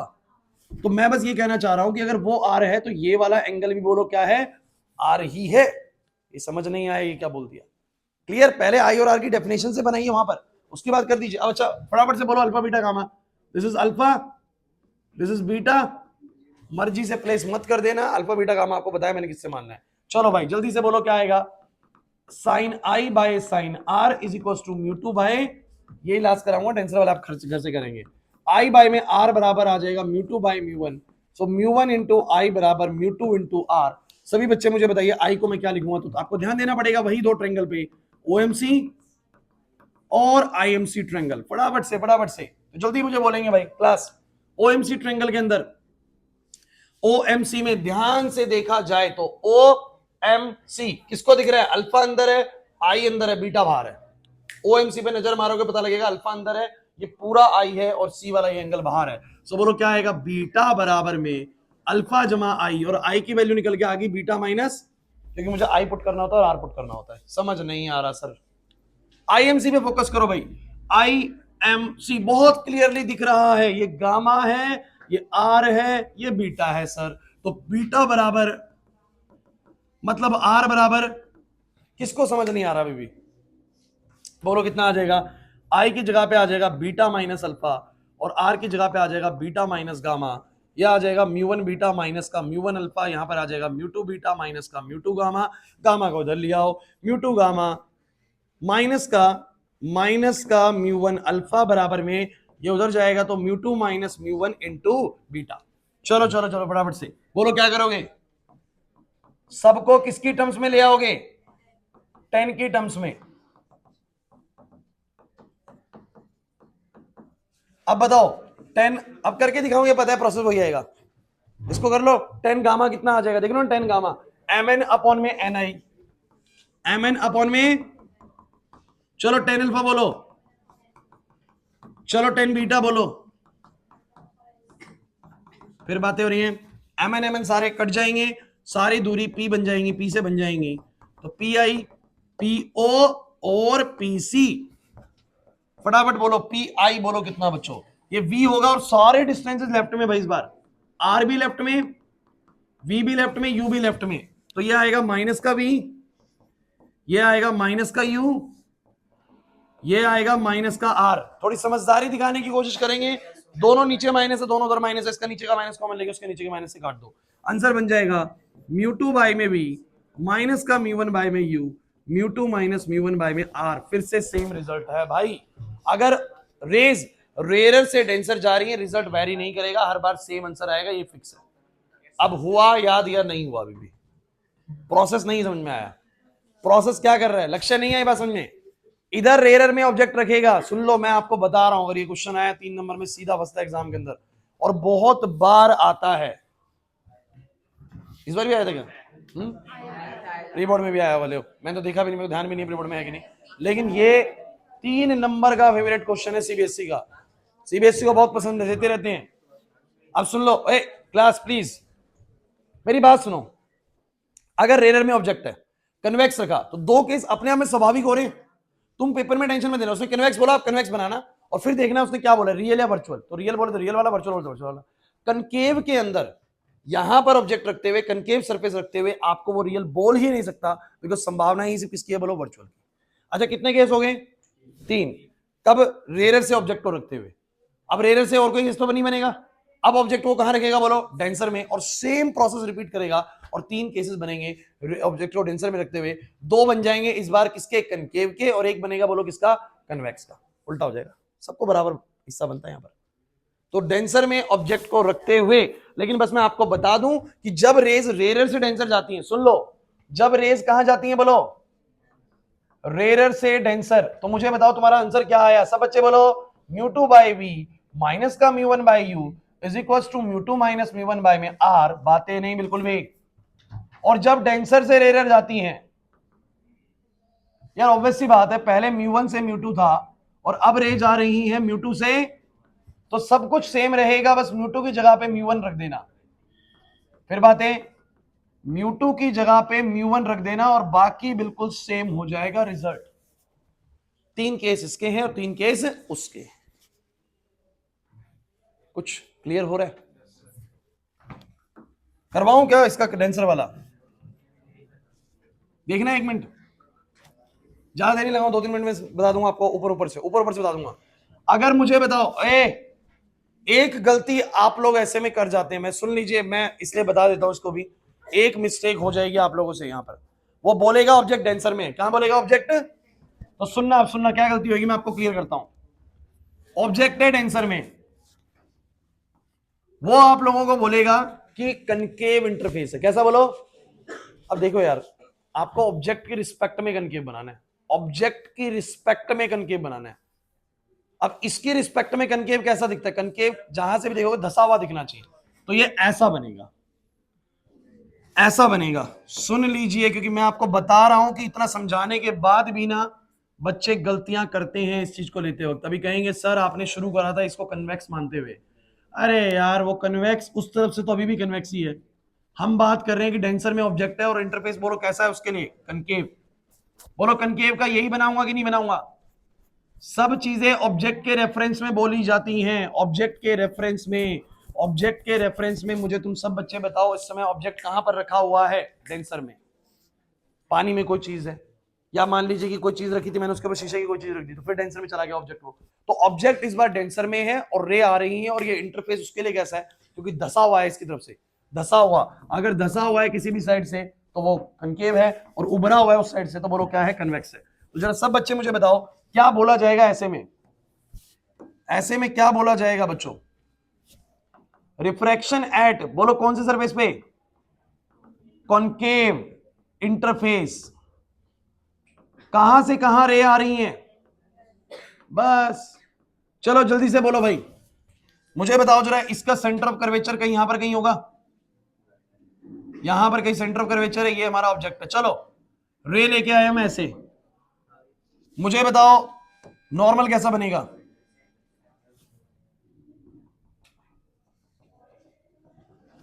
सही बात चल रही है? हाँ भाई आशीष, अब ये रे जानी चाहिए ऐसे, एक्चुअल पाथ जरूर बनाया करो, एक्चुअल पाथ जरूर बनाया करो, बट रे यू नो दैट रे goes away from the normal, away from the, so here is the normal, away जाएगी, तो फिर वही केस बनेंगे। इस बार 2 केस कनकेव के क्यों बन गए सोचो, ज्यादा अवे गई, ज्यादा अवे गई तो रियल केस बना देगी, और थोड़ा अगर कम अवे जाती तो इधर नहीं बनता, फिर पीछे बनता, वर्चुअल केस बनता। बन गया ना कनकेव का 2 केस। तो ये कौन सा केस है बोलो, रियल वाला। कौन सा वाला? रियल वाला केस है। रियल वाला केस है, यहां पर आई बन गया। जल्दी जल्दी मुझे बताओ, क्योंकि आंसर बेस पर वेरिएशन आएगा। क्लास प्लीज, कंस्ट्रक्शन में मुझे बताओ, ये एम है, ये एन है, ये पी है, कुछ बदलाव नहीं होता, जो मैंने सिखाया बिल्कुल वही चलता है, बस रेज ने अपना रास्ता बदल लिया है। अब डेंसर से आ रही है यार, हमने नहीं पढ़ा हुआ कि डेंसर से रेयर जाएंगी तो अवे फ्रॉम द नॉर्मल होगी, और रेयर डेंसर आएंगी तो बेंड टुवर्ड्स द नॉर्मल होगी। बस इसी बात को दिमाग में रखते हुए बस हमने ये रिफ्लेक्शन करना है। चलो आई आर वगैरह जल्दी जल्दी बताओ मुझे कहां पर होंगे।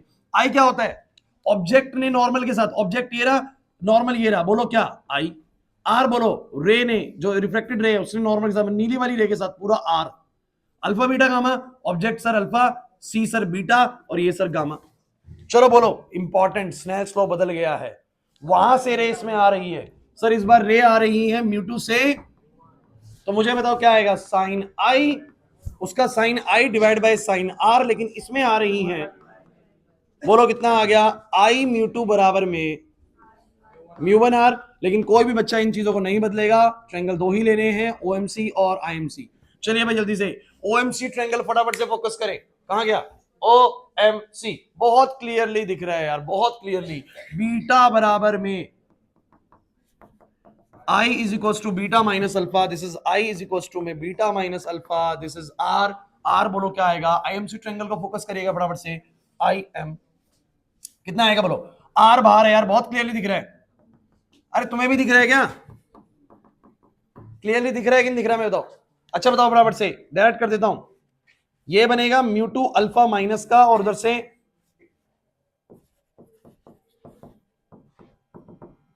दिखा देता हूं, कोई दिक्कत, कोई दिक्कत, बातें मत करो यार। और इस वाले को उधर ले जाता हूं, इस बार तो क्या हो जाएगा, म्यू1 गामा प्लस में बोलो क्या, म्यू2 अल्फा, म्यू2 माइनस का म्यू1 बीटा। बीटा वाले आपको दिख रहा है हर बार एक तरफ आए थे, और अल्फा गामा एक तरफ रहते हैं। अब इन सबको किसमें कन्वर्ट कर लो, 10 में, बहुत बढ़िया। तो बोलो क्या आएगा, mu one 10 gamma, mu two 10 alpha, mu two minus mu one 10 beta.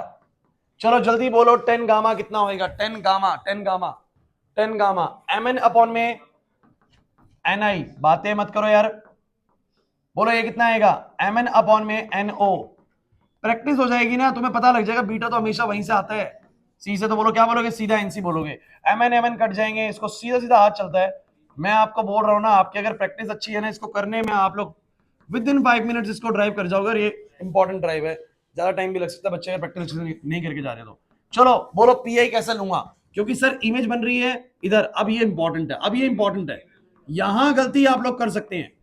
फिर सुन लीजिए, इंसिडेंट रेस किस तरफ जा रही है, इस तरफ, तो ये वाली डायरेक्शन पॉजिटिव हो चुकी है मेरे लिए। अब जो भी दूरी इस डायरेक्शन में मेजर होगी पॉजिटिव, और इस डायरेक्शन में मेजर होगी नेगेटिव, सारी दूरी पोल से मेजर होनी है। मुझे बताओ इमेज की दूरी कैसे मेजर होगी पोल से, पी आई ऐसे, ऐसे, और इंसिडेंट रे ऐसे ही है, तो प्लस का लेंगे भाई। चलो पीओ बताओ, पीओ ऐसे मेजर होगा, इंसिडेंट रे ऐसे, माइनस का लेंगे भाई। और पीसी कैसा लेंगे, माइनस का। इस माइनस को ऊपर ले जाओ, बन जाएगा म्यू1 माइनस का म्यू2 बाय में आर, और फॉर्मूला बन गया म्यू1 बाय में वी माइनस में म्यू2 बाय में यू। अब ध्यान से देख लीजिए इसको, और जो पहले कराया था उसको, म्यू2 बाय वी, यहां पर म्यू1 बाय वी है, देख लो, वहां पर जहां पर म्यू1 बाय यू था, यहां पर म्यू2 बाय में व्यू है, और म्यू1 माइनस म्यू2 है, वहां पर म्यू2 माइनस म्यू1 था। बस ये तो मैं बताना चाह रहा था, रेयर डेंसर में ये वाला, डेंसर से रेयर में ये वाला।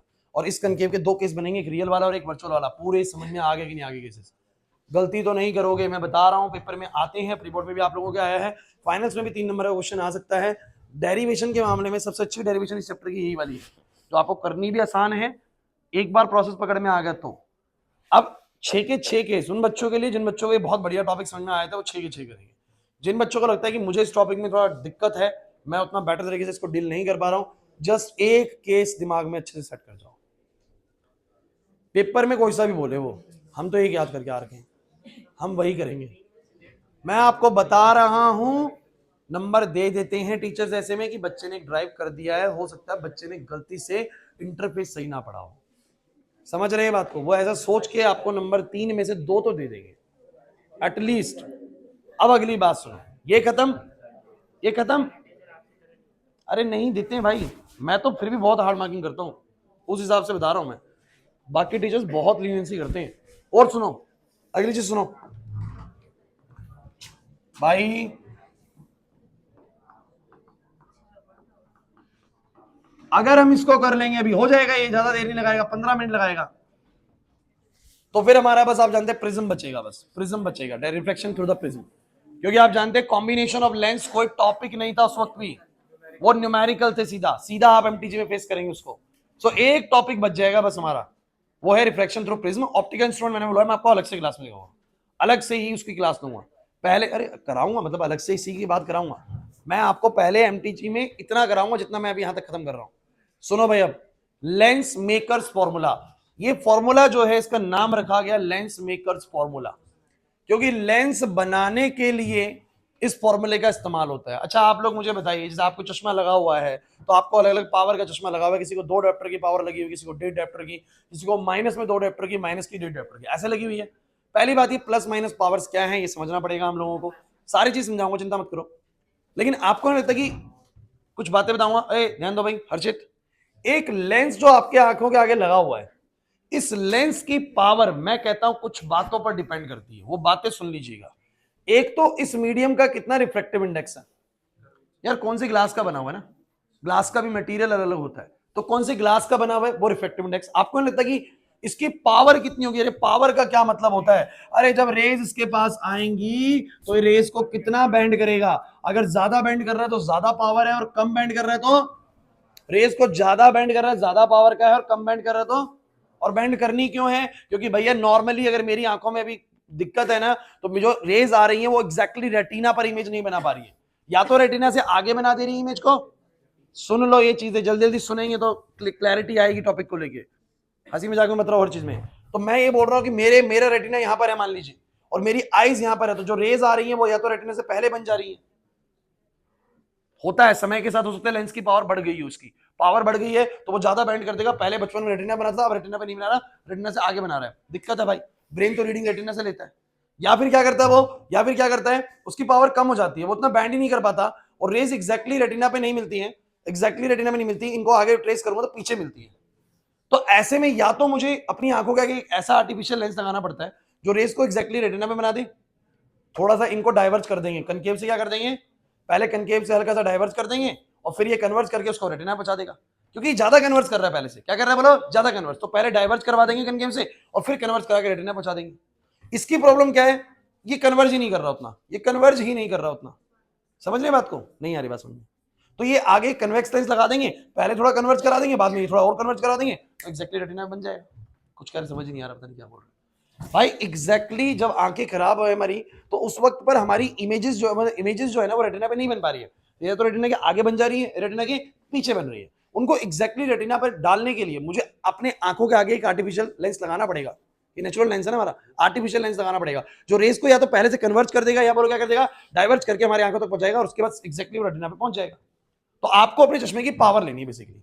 अब एक बात और बता रहा हूं इस टॉपिक को करने, ये वाली बात सबको समझ में आ गई, इन शॉर्ट समझ में आ गई, क्लास में बहुत टाइम लगा इस पे, लेकिन आपको इन शॉर्ट समझ में आ रही है। दूसरी चीज, एक लेंस की पावर, एक लेंस की पावर जो होती है ना, उसका फॉर्मूला याद रखो सब बच्चे, पावर होती है 1 by फोकल लेंथ। सुनो कैसे, खुशी, अगर ये रेज आई, फोकल लेंथ क्या होती है, पैरेलल रेज कहां पर आके मिल रही है वो उसका फोकस होता है, और ये होती है फोकल लेंथ।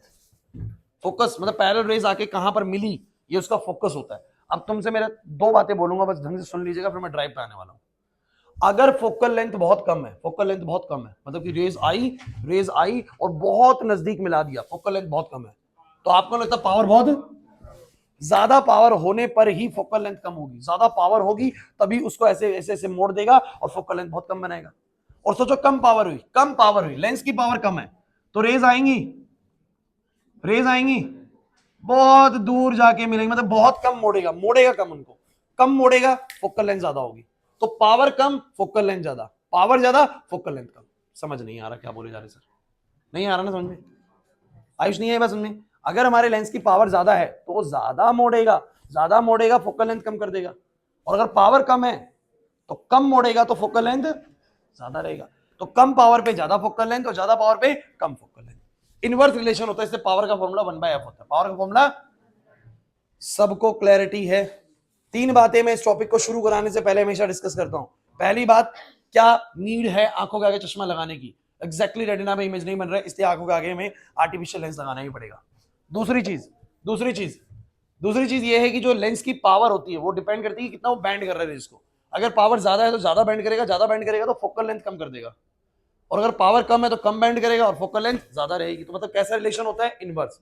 तीसरी और आखिरी बात अगर समझ पाए जल्दी से इसको, तो तीसरी और आखिरी बात यह है कि कन्वेक्स लेंस जो होता है उसका तुम सोच के बताओ, रेज ऐसे आएंगी, कन्वर्ज करेगा उसको ऐसे, तो सभी बच्चे मुझे बताओ जरा उसकी फोकल लेंथ जो होती है वो कैसी होती है, पॉजिटिव या नेगेटिव? अरे बोलो भाई, क्योंकि इंसिडेंट रे ऐसी है और फोकल लेंथ राइट में है, ऐसे दूरी मेजर होगी राइट की तरफ, तो ये पॉजिटिव होता है। और ये अगर पॉजिटिव होता है तो मेरा पावर भी कैसा आता है? तो अगर किसी भी, ये बहुत इंपॉर्टेंट चीज है, आप इसको लाइटली नहीं ले सकते कि सर ये पावर वाली बात क्यों बताना चाह रहे हैं। आपने रट ली थी 10th क्लास से, क्या पता नहीं ऐसे भी करा था, लेकिन कन्वेक्स की पावर पॉजिटिव होने का कारण है कि उसकी फोकल लेंथ पॉजिटिव होती है, राइट में मेजर होती है जिस डायरेक्शन में इंसिडेंट रे होती है। लेकिन अगर यही कनकेव को देखा जाए, एक बार कनकेव को देखो आप लोग, मुझे बताओ कनकेव के पास ये रेज आएंगी, ये इन रेज को डाइवर्ज करेगा। अब डाइवर्ज करेगा तो मुझे बताओ जरा इसका फोकस कभी आगे मिल पाएगा? ट्रेस बैक करोगे तो फोकस होता है इन्फिनिटी वाली रेज कहां जाके मिल रही है, तो इसकी तो आगे मिलती है, इसके पीछे मिलती है, तो इसका फोकस पीछे लाई करता है। तो मुझे बताओ इसकी फोकल लेंथ कैसे मेजर होगी? इसकी फोकल लेंथ कैसे मेजर होगी? ऑप्टिकल सेंटर से इस तरफ को मेजर होगी और रेज आ रही है इस तरफ, तो इसकी फोकल लेंथ कैसी होती है? इसकी फोकल लेंथ कैसी होती है? तो पावर भी कैसी होगी? किसी चश्मे की पावर अगर पॉजिटिव है तो आपको लगा हुआ है कन्वेक्स का, और नेगेटिव है तो क्या लगा हुआ है? कनकेव का। सिंपल बात, और ये बिल्कुल दिमाग में सेट होनी चाहिए। 3 बातें इस टॉपिक को स्टार्ट करने से पहले मिनिमम करनी पड़ेगी, तभी ही हम इस टॉपिक को कर सकते हैं। और करने में 10 मिनट लगेंगे ड्राइव को, ड्राइव बहुत बड़ा नहीं है, बस आप लोग सुन लीजिए मैं जो बोलना चाह रहा हूं बार बार।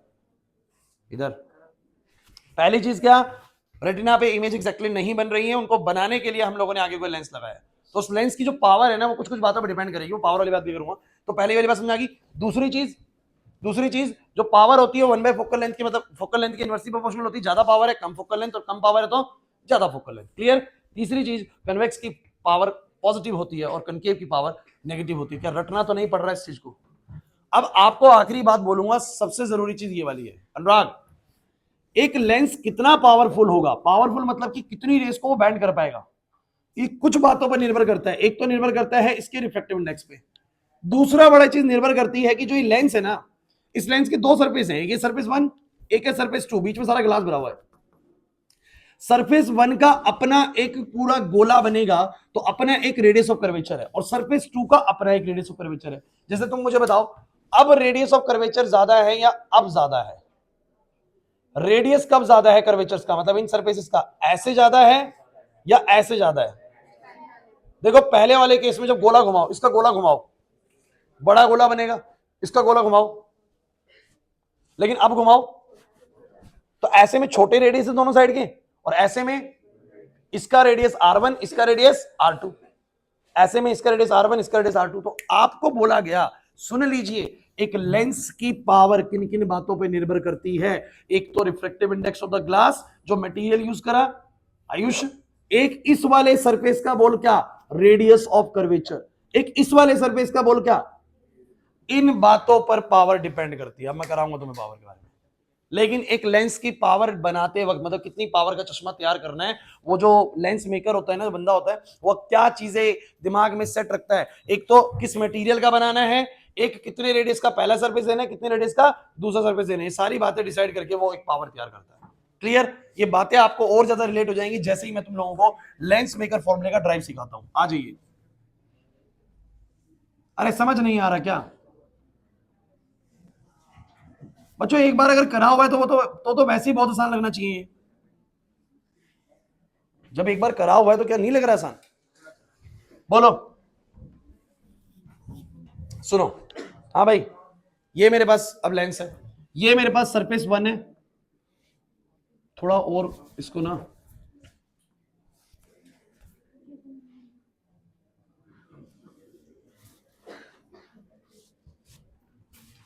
तुम लोग मस्ती में रहो बेटा।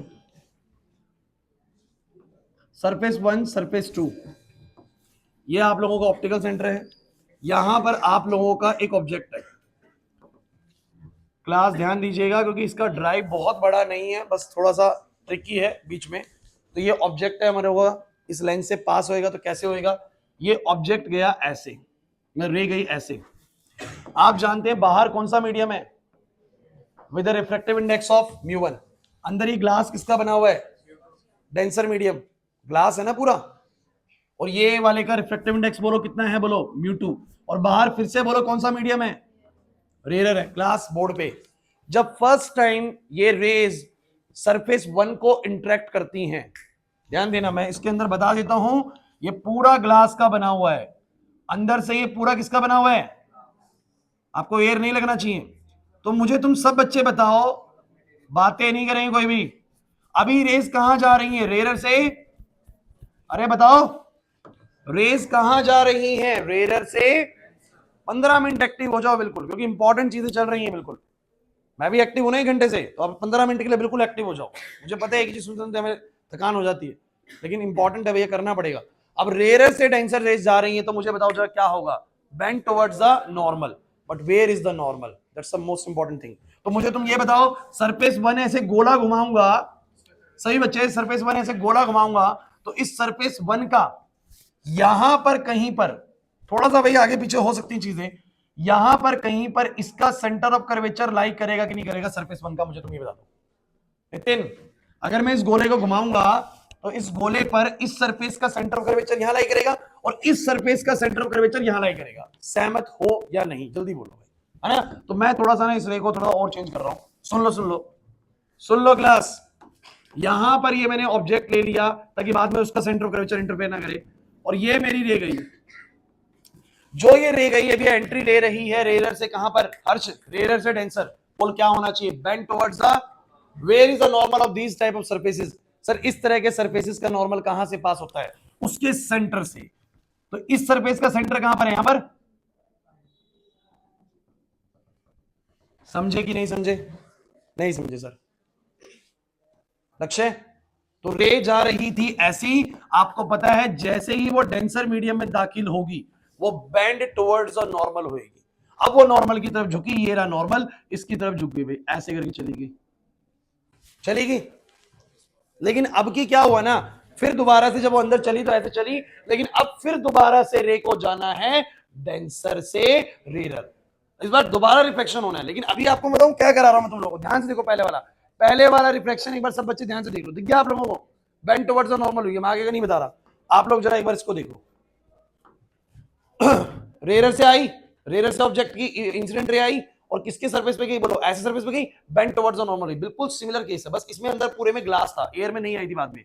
लेकिन इस बार क्या फर्क आ गया, उसको दोबारा से अब डेंसर मीडियम से कहां निकलना पड़ रहा है, एयर में, फिर दोबारा से इस बार रिफ्लेक्शन होगा, और इस बार डेंसर से रेयर आएगी तो अवे फ्रॉम द नॉर्मल जाएगी, अवे फ्रॉम द, तो आपको फिर नॉर्मल बनाना पड़ेगा। तो सभी बच्चे मुझे बताओ इधर का नॉर्मल कैसा बनेगा, इधर का नॉर्मल, तो S2 सरफेस का सेंटर ऑफ कर्वेचर कहीं यहां पर कहीं लाई करेगा, यहां पर कहीं पर लाई करेगा C2, तो इसका समझ नहीं आ रहा तुम लोगों को, तो उसका नॉर्मल ऐसा बन गया। हाँ भाई अनुराग, बातें नहीं, तो ये वाली रे जो पहले बैंड हुई थी, अब ये ऐसे जानी चाहिए थी, लेकिन आप जानते हैं कि अब वो जा रही है डेंसर से रेयर, तो क्या जाएगी, away from the normal. So here is the normal, इससे अवे जाएगी, तो अवे मतलब इधर आएगी, इधर आने का मतलब ये रे ऐसे आएगी, और यहां पर हमारी इमेज की फॉर्मेशन होगी। मेरी बात को समझने की कोशिश करें, आपको लग रहा होगा दोनों बार बैंड हुई, दोनों बार बैंड नहीं हुई, एक बार तो हुई है बेंड टुवर्ड्स द नॉर्मल, और एक बार हुई है अवे फ्रॉम द नॉर्मल।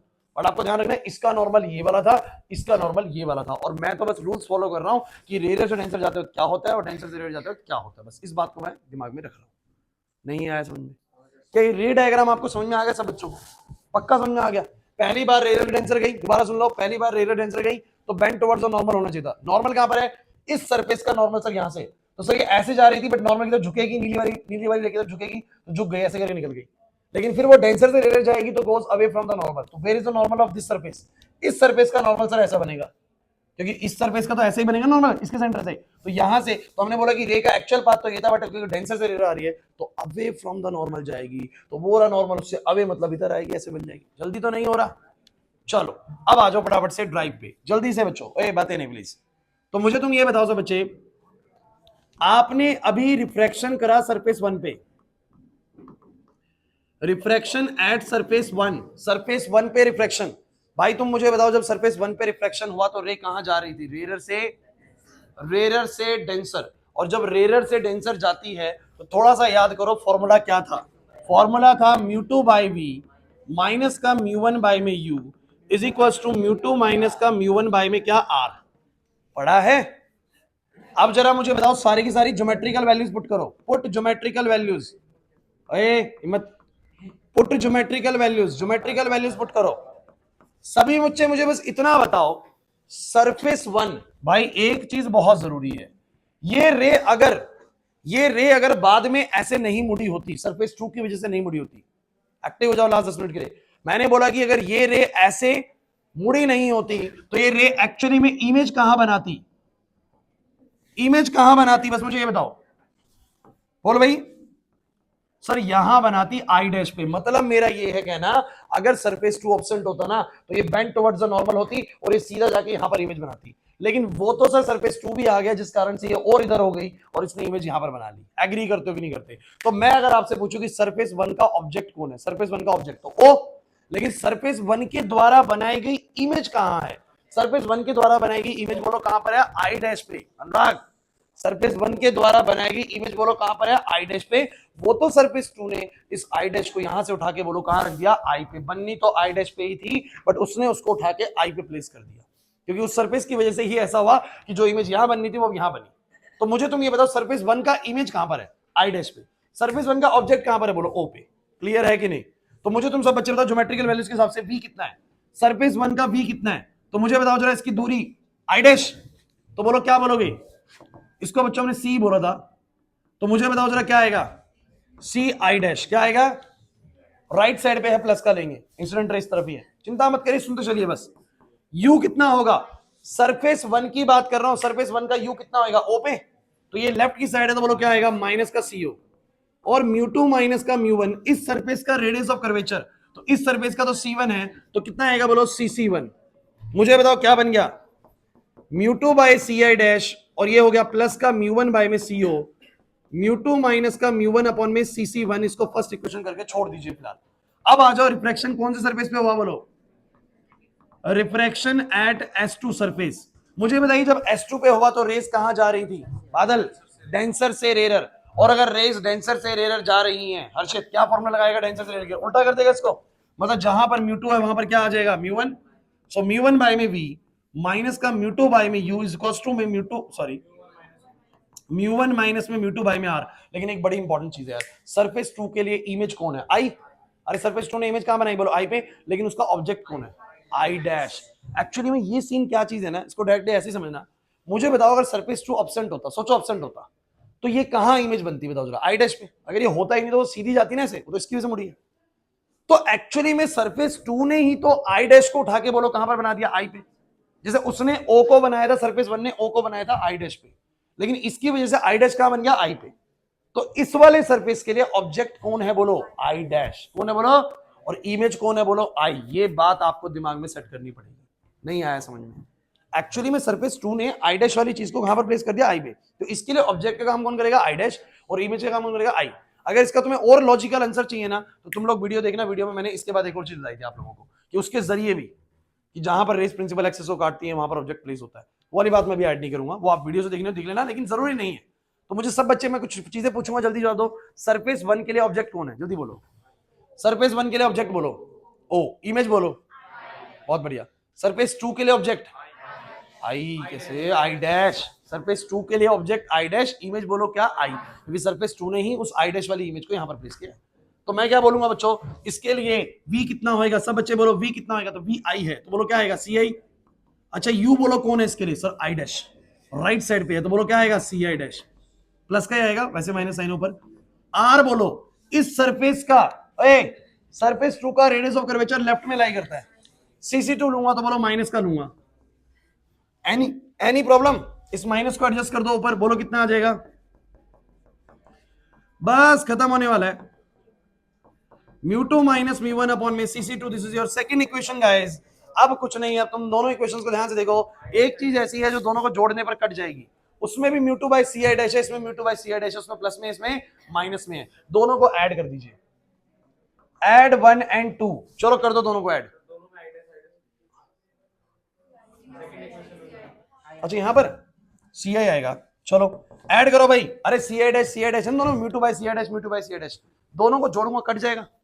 अरे ये mu two by C I dash और mu two by C I dash cut जाएगा, मतलब क्या बचेगा जल्दी बताओ। एक बचेगा म्यू वन बाई में सी आई यहां से, उसका बचेगा म्यू वन बाई में क्या सी ओ, इन दोनों का बताओ क्या बचेगा। दोनों का न्यूमरेटर सेम है, दोनों का न्यूमरेटर सेम है, म्यू टू माइनस, दोनों का mu two minus mu one common आ जाएगा, अंदर क्या बचेगा वन बाय में सी सी वन प्लस का वन बाय में, कोई दिक्कत है बताओ। म्यू वन बाहर कॉमन ले लो, अंदर क्या बचेगा वन बाय में सी आई प्लस का one by C O, mu two minus mu one बच्चों, और यहां आ जाएगा one by C C one plus में वन बाय में सी सी टू। यहां पर बोलते हैं पुट ऑप्टिकल वैल्यूज। अरे यार ये ज्योमेट्रिकल और ऑप्टिकल वैल्यूज में फर्क क्या होता है। ज्योमेट्रिकल होते हैं ज्योमेट्री के आधार पर जो नाम दिया आपने, ऑप्टिकल होते हैं यू वी आर ये सब। तो मुझे सभी बच्चे बताओ वन बाय सी आई, इस म्यू वन को मैं नीचे ले आऊंगा, वन बाय सी आई बताओ, सी आई कौन है, इंपॉर्टेंट है भाई, अब जो बोलूंगा बहुत इंपॉर्टेंट है। मुझे बताओ भले ही सरफेस वन के लिए ऑब्जेक्ट ओ है, इमेज आई डैश है, सरफेस टू के लिए ऑब्जेक्ट है आई डैश, इमेज आई, लेकिन इस पूरे सेटअप के लिए, इस पूरे सेटअप के लिए ऑब्जेक्ट कौन है बोलो ओ, और फाइनल इमेज बोलो क्या है आई। तो जो सी आई है वो क्या बोलोगे, इस पूरे सेटअप का वी है। ये जो ओ है बोलो इस पूरे सेटअप का बोलो क्या है, यू है। तो बोलेंगे सर वी, सो सी आई है वो क्या होगा प्लस का वी, राइट साइड पे है। सीओ बोलो क्या होगा लेफ्ट में, तो बोलो क्या बोलोगे माइनस का यू। नहीं समझ में आ रहा, बराबर में कुछ कहेंगे सर ये म्यू वन का खा गए, सो म्यू टू माइनस के म्यू वन के नीचे इसी के परिवार में रिफ्लेक्टिव इंडेक्स के सारे एक साथ एक जगह पे लिया है, तो म्यू वन को नीचे ले आया। और बोलो वन बाय में सीसी वन, कौन बच्चा बताएगा सीसी वन प्लस का लूं या माइनस का लूं। सीसी वन राइट में है तो प्लस का लेंगे, और ये क्या है, ये इस सरफेस का रेडियस ऑफ कर्वेचर है, तो ये R1 है। क्या है बोलो, सरफेस वन का रेडियस ऑफ कर्वेचर यानी R1, इसका रेडियस ऑफ कर्वेचर क्या होगा R2। तो मुझे बताओ जरा क्या आएगा, ये प्लस का आएगा, CC2 माइनस का आएगा। तो भाई कोई बच्चा जानता है कि one by V minus one by U, 10th class का फॉर्मूला है, वन बाई फोकल लेंथ के बराबर होता है, फॉर्मूला होता है भाई ये सीधा। और बोलो ये म्यू टू बाई में म्यू वन हो गया, माइनस का वन हो गया, और वन बाई में R1 माइनस में वन बाई R2 हो गया, one by focal length power होता है। चलिए तो मुझे तुम ये बताओ, मुझे तुम ये बताओ, बस 2 मिनट लूंगा, मुझे तुम ये बताओ इस लेंस की जो पावर है, इस लेंस की जो पावर है, ये लेंस की जो पावर है देखो किन किन बातों पर निर्भर कर रही है हर्ष। एक तो रिफ्रैक्टिव इंडेक्स पे, अगर इस लेंस का मटेरियल का रिफ्रैक्टिव इंडेक्स ज्यादा हुआ, बातें नहीं, इस लेंस का मटेरियल का रिफ्रैक्टिव इंडेक्स ज्यादा हुआ तो पावर भी कैसी होगी ज्यादा, रिफ्रैक्टिव इंडेक्स ज्यादा हुआ तो पावर भी कैसी होगी ज्यादा। लेकिन देखिए रेडियस ऑफ कर्वेचर पर भी निर्भर करता है, रेडियस ऑफ कर्वेचर पर भी, अगर रेडियस ऑफ कर्वेचर लगभग छोटे हुए, मैं ऐसे बोल सकता हूं डिनोमिनेटर्स में छोटे हुए, तो पावर कैसी होगी ज्यादा। मतलब कि अगर ऐसा लेंस है तो पावर कैसी होगी ज्यादा, और ऐसा लेंस है तो पावर क्या होगी कम। तो अगर आपको कम पावर का चश्मा लगना है तो लेंस थोड़ा सा पतला बनता है, थोड़ा सा अच्छा लगता है देखने में, लेकिन अगर ज्यादा पावर का चश्मा लगना है तो चश्मे की थिकनेस थोड़ी ज्यादा रखनी पड़ती है, क्योंकि उनको उसका रेडियस घटाना पड़ता है, और रेडियस घटाने के लिए अंदर से भरना पड़ेगा, थिक ग्लास बनेगा। नहीं आ रही बात समझ में, क्योंकि रेडियस कम होगा कर्वेचर्स का तो पावर ज्यादा होगी। कुल मिला के मैंने इस टॉपिक में थोड़ी देर पहले आप लोगों से एक बात कही थी कि लेंस की पावर कुछ चीजों पर डिपेंड करेगी, बोलो किन किन पे। एक तो मटेरियल का रिफ्रैक्टिव इंडेक्स, एक पहले वाले सरफेस का रेडियस कैसा लिया, दूसरे वाले सरफेस का रेडियस पहले का कैसा लिया, दूसरे का कैसा लिया, R1 और। आप कहेंगे सर आप जब ऐसा ले रहे हो तो R1 R2 बराबर ही है, बिल्कुल बराबर भी हो सकता है, तो मैं आपको जनरल बोल रहा हूं कि R1 R2 अलग है तो क्या है, अगर बराबर है तो इसको भी R लूंगा इसको भी R लूंगा, क्वेश्चंस भी करवा देंगे इसके। लेकिन आप मुझे बस अभी ये बताओ एक लेंस कितनी पावर रखता है, आपकी आंखों का चश्मा लगा हुआ उसकी लेंस की पावर कितनी है, वो किन किन बातों पर निर्भर करती है, जल्दी बोलना शुरू करें, किन किन बातों पर। एक सर रिफ्रैक्टिव इंडेक्स जिस मटेरियल से वो बना है, दूसरा सर पहले वाले सरफेस का रेडियस और दूसरे वाले सरफेस का रेडियस, इन बातों पर डिपेंड करती है। और एयर का रिफ्रैक्टिव इंडेक्स तो आपको पता है फिक्स है बच्चों, इसको मैं चाहूं तो 1 भी रख सकता हूं, अगर एयर के हिसाब से बात करें तो म्यू टू बाई में 1 minus 1 1 bye R1 minus 1 bye R2। ये ड्राइव आपको समझ में आ रहा है, पहले मुझे बताओ इस ड्राइव के अंदर पहले वाले सरफेस पे एक बार रिफ्लेक्शन का फॉर्मूला लगाओ, कौन से वाला, रेयर से डेंसर जाते वक्त, और दूसरी बार डेंसर से रेयर गया है तो डेंसर से रेयर वाला लगाओ, और कुछ नहीं करना तुम लोगों को, एक बार रेयर डेंसर लगाया डेंसर से रेयर, और याद क्या करो, याद क्या करो, याद करो कि पहले सरफेस के लिए ऑब्जेक्ट ओ है, इमेज आई डैश है, दूसरे वाले ने आई डैश वाली कोई उठा के आई पे रख दिया, क्योंकि अगर ये नहीं होता तो आई डैश पे बनता, इसके होने की वजह से आई पे बना, इसका मतलब इसने इस ऑब्जेक्ट को यहां पर रख दिया, इसके लिए ऑब्जेक्ट आई डैश बन गया और इमेज बोलो क्या बन गई आई। बस उन बातों को ध्यान में रखते हुए आप लोगों ने ये चीजें पुट करी। आर कहां से लाओगे, पहले वाले सरफेस का रेडियस कर्वेचर इधर है, दूसरे वाले का इधर है, मैं आपको बता तो रहा हूं, पहले वाले सरफेस का ऑब्जेक्ट बोलो क्या है, O image I dash radius of curvature right में, दूसरे वाले सरफेस का object I dash image I और रेडियस ऑफ कर्वेचर इधर। अब तुम्हें वैल्यूज तो पुट करनी है बस, और दोनों को ऐड कर देना, ऐड करते तुम लोग इधर पहुंचोगे, 1/v - 1/u 1/f हो जाएगा। 1/f पावर होती है, पावर डिपेंडेंसी दिखा रही है मटेरियल के रिफ्रैक्टिव इंडेक्स पे और दोनों साइड्स के रेडियस ऑफ कर्वेचर्स पे। तो गाइज एक बात दिमाग में सेट कर लीजिए, आप लोगों को एग्जाम में अभी प्री बोर्ड में आ गया रिफ्रैक्टिव इंडेक्स वाला आ गया, reflection through the curve surface, हो सकता है अब लेंस मेकर फॉर्मूला आ जाए, बिकॉज ये दोनों ही इंपॉर्टेंट है और इनमें से कोई एक आता है, या तो लेंस मेकर फॉर्मूला आएगा, अगर लेंस मेकर फॉर्मूला है डायरेक्ट काम करना है, और वो वाला है तो फिर आपको पता ही क्या करना है। समझ आ रहा है या नहीं आ रहा? तो बहुत इंपॉर्टेंट क्लास थी बच्चों आज की, क्योंकि आज आप लोगों को बड़े ही इंपॉर्टेंट बड़े बड़े टॉपिक्स करवाए गए हैं। तो मुझे बस इतना बता दो, ये भी हो गया। अब सुनो, refraction through the curve surface, prism नहीं कराया, लेंस मेकर फॉर्मूला मैंने आपको करवा दिया, और combination of lens numerical part है, तो इसको भी हमें यहाँ पर लिखना ही नहीं, छोड़ो इसको हम न्यूमेरिकल सेक्शन में करेंगे, अभी करने की जरूरत नहीं है, न्यूमेरिकल पार्ट में ही होता है। ठीक है, तो बस कुल मिला के एक चीज बच जाती है, रिफ्रैक्शन थ्रू द प्रिज्म, बाकी सब कुछ हो गया। समझ आ रहा है कि नहीं आ रहा? ऑप्टिकल वाले को मैंने बोला इसको मैं अलग से ही कराऊंगा, मतलब चैप्टर ये पहले इतना करेंगे, उसके बाद ऑप्टिकल को अलग से डील करेंगे। सबको क्लियर है या नहीं? फिनिश करूं क्लास को? पढ़ लीजिएगा इतने को, जाइए।